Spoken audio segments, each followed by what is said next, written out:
Тргни застани, повлечи поднеси, напиши избриши. Власта цел ден растрчана во собранието околу втората амнестија што се обиде да ја протне на мала врата, овој пат за случаите на специјалното јавно обвинителство.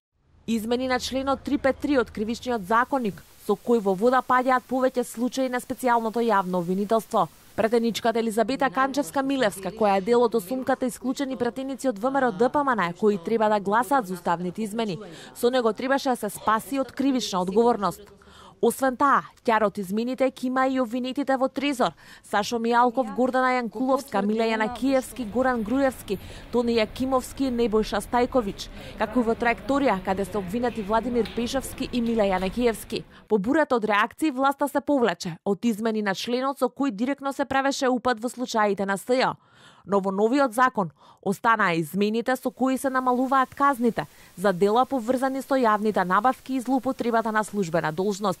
Со нив се отвара можност за застарување и условни казни во случајот на Сеат Кочан, кој важи за близок на пратеникот Зеки Рамчиловиќ и синот на пратеничката Владанка Авировиќ. Василија Авировиќ и Рамчиловиќ и Авировиќ се дел од осумката пратеници, на чии гласови за уставот смета власта.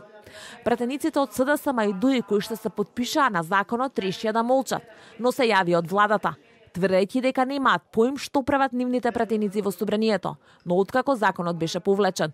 Владата не предлага никакви измени на член 353 од Кривичниот законник и не се очекува било каква промена на тој член во рамки на процесот што се одвива во собранието.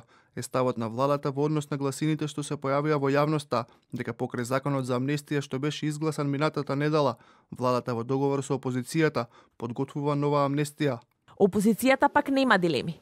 Го прозва премиерот дека со законот прави директен упад во правната држава. ВМРО ДПМН во постапката нема да учествува. Зоран Заев преку ова решение тргува со правото и правната држава. Многу од предложените норми се противуставни, спротивни на функцијата и намената на законот и просто нелогични и апсурдно бесмислени. Ваквото нешто не е запаметено во политичката јавна сцена. Преку овој закон излегуваат на виделина сите дилови на Зоран Заев. Измени на членот 353 од Кривичниот законник со кој се прави удар врз случаите на СЈ не се споменува првпат.